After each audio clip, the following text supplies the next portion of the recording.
Hello CA aspirants, कैसे हैं आप लोग? आया हो मस्त शानदार हैं और जबरदस्त है बेटा। दिसंबर 2023 या बोलूं जनवरी 2024 के एग्जाम में बचा है सिर्फ 2 महीना शेष। और ये 60 दिन की स्ट्रैटेजी अगर मैं आपको बोलूं क्या होनी चाहिए for paper number 3 business maths LR and stats, वो आज मैं बताने वाला हूं। मुझे पता है कि आप लोगों को पता है कि रिवाइज करना है, पढ़ना है, बैकलॉग कंप्लीट करना है, आईसीआई का स्टडी मटेरियल को घोट के पी जाना है, पीवाईक्यूज देखनी है, वो सब बातें नहीं करने वाला।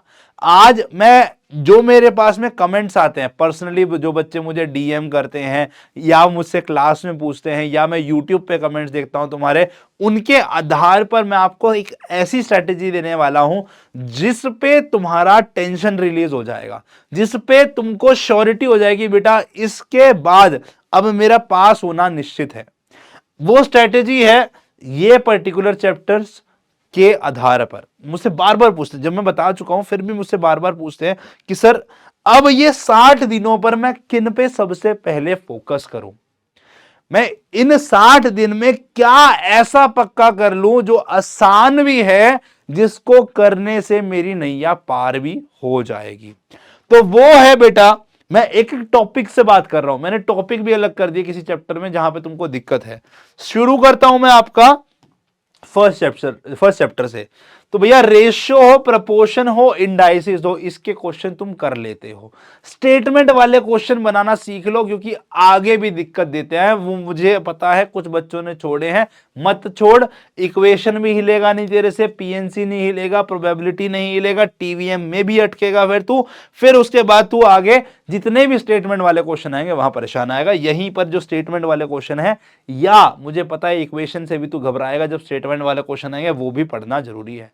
मैंने तेरे लिए लोगैरिथम हल्का सा कर दिया है, छोड़ दिया है। बस लोगैरिथम की ट्रिक यूज करना आना चाहिए, कब लोगैरिथम करना है और कब हमें एंटी लोगैरिथम करना है, ठीक है? बस इतना पता होना चाहिए। टीवीएम में मुझे पता है तेरे को एनयूटी में दिक्कत होती है, स्पेशली वीडियो भी डाल दी है, उसको पढ़ के जाना बहुत बहुत जरूरी है।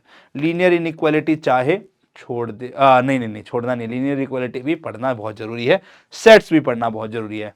तेरे पास ऑप्शन दे रहा हूं क्या क्या छोड़ सकता है, मैथ्स में ऑप्शन दे रहा हूं। लोगैरिथम कोई बात नहीं, अब टेंशन ना ले, मत पढ़, कोई नहीं पढ़ा जा रहा तो। फिर उसके बाद तेरे को पीएनसी में डर लग रहा है, बेसिक्स पढ़ ले, डिटेल में मत जा। ये ऑप्शनल का मतलब है तुमको मैं बोल रहा हूं जितना पढ़ना चाहते हो इनमें से उतना पढ़ो, बिल्कुल मत पढ़ो, ऐसा मत करना। यहां पर थोड़ा बहुत पढ़ लेना, बहुत ज्यादा डिटेल में मत करना। ऑप्शनल का मतलब है कि यहां पे बेसिक्स पे ध्यान दे लो और उसमें इन डेप्थ मत जाओ, कोई बात नहीं, काम चल जाएगा, ठीक है?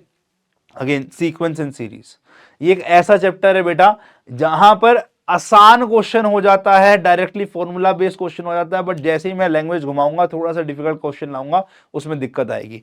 तो ये चैप्टर के अंदर मैं मान के चलता हूं कि तुम इसके अंदर में से अगर जितने पेपर में आएगा, मैं मान के चल रहा हूं 18 से 20 मार्क्स का आएगा, तुम इसका आधा भी स्कोर कर लोगे तो बहुत है। तुम मान लो इसमें से 6-7 क्वेश्चन भी कर जाओगे, वो भी बहुत है, तब भी तुम अच्छा स्कोर करके आने वाले हो। यहां की तैयारी पूरी होनी चाहिए, ठीक है?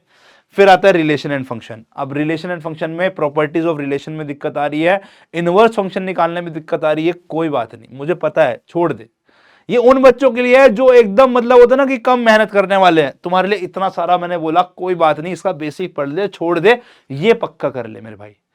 पक्का क्या करना है? रेशियो पढ़ना है, प्रोपोर्शन पढ़ना है, इंडाइसिस पढ़ना है, टीवीएम पढ़ना है, इक्वेशन पढ़ ले, कोई बात नहीं, बहुत जरूरी है। लीनियर इनइक्वालिटी पढ़ना है और सेट्स पढ़ना है। खुश? मैथ्स हल्की हो गई।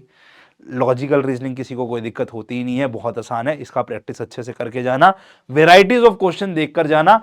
एक टाइप का क्वेश्चन एक बार देख लोगे तो दोबारा उस टाइप का क्वेश्चन करना आ जाएगा। सारी ट्रिक्स चारों चैप्टर की तुमको आती हैं, ठीक है?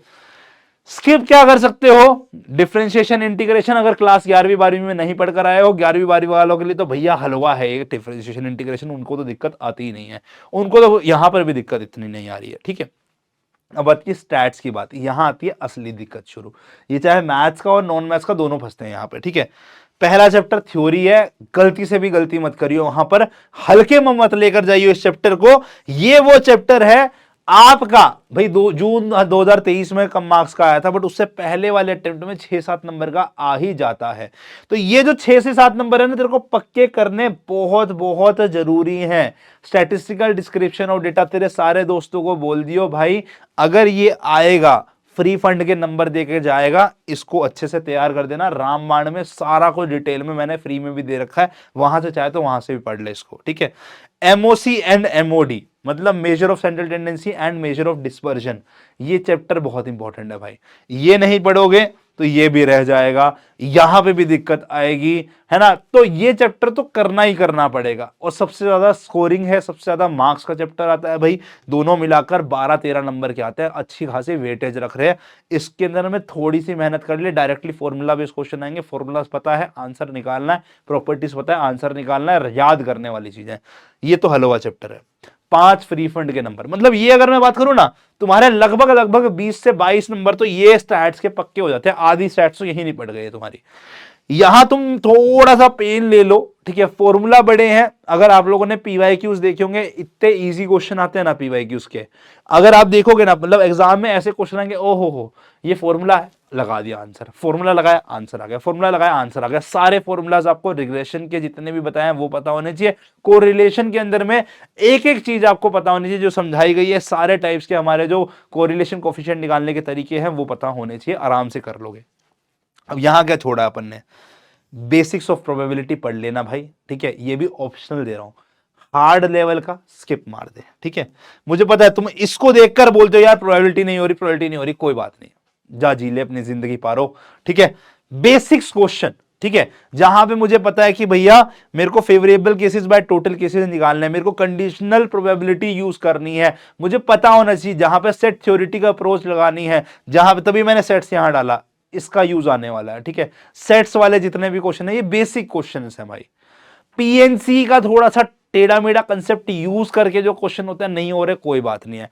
रैंडम वेरिएबल का कंसेप्ट समझना बहुत जरूरी है, प्रोबेबिलिटी डिस्ट्रीब्यूशन समझना बहुत जरूरी है। आसान है, 1-2 बार पढ़ेगा हो जाएगा, 2 बार पढ़ ली उसको, ठीक है। ट्राई फॉर 2 टाइम्स, अगर एक बार देख लेना, ठीक है। ये सारा कुछ 2 बार पढ़ लेना, जितना 2 बार में हो पाया कोई बात नहीं, ठीक है, कोई बात नहीं। यस, उसके आगे मत पढ़, 2 बार इसको ढंग से पढ़ ले, शिद्दत से, ठीक है। बायनोमियल पढ़ लेना थ्योरेटिकल डिस्ट्रीब्यूशन में, और पॉइजन पढ़ लेना।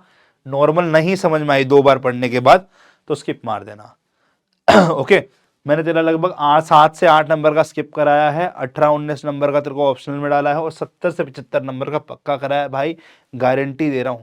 इसके बाद सिर्फ एक काम करना है, ये करने के बाद सिर्फ एक काम देना है, प्रैक्टिस, ठीक है, टेस्ट, प्रैक्टिस टेस्ट।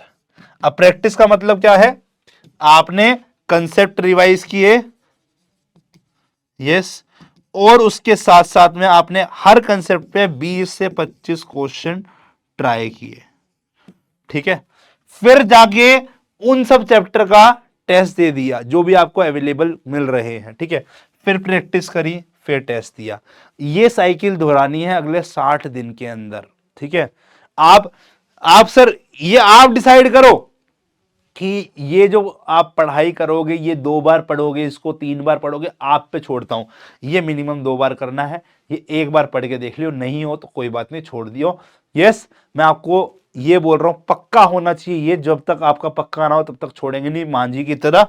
यहां पर हुआ तो हुआ, नहीं तो नहीं हुआ। यहां पर जय जय राम जी की, है ना, जय बलराम जी की, वैसे वाला फील है कि अरे भगवान का नाम लेंगे, हो गया तो ठीक है, नहीं हुआ तो कोई बात नहीं। तो इस तरीके से तैयारी करो। फिर उसके बाद एक ही मंत्र है अपना, practice test, practice test, practice test, practice test and done, ठीक है।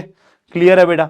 कंसेप्ट रिवाइज करने के लिए तुम्हारे सेल्फ शॉर्ट नोट्स बने हुए हैं, तुमको मैराथन्स दे रखी हैं, ठीक है, और तुम्हारे लिए ब्रह्मास्त्र आ रहा है, रामबाण सीरीज दे रखी है, चाणक्य सीरीज दे रखी है, अरे बहुत कुछ दे रखा है, तुम पढ़ो तो सही, ठीक है। और इसके साथ ऐसी और चीजें बताते रहेंगे, मिलते रहेंगे, तब तक के लिए की practice, take care, bye bye, अलविदा मेरे प्यारे प्यारे बच्चा पार्टी।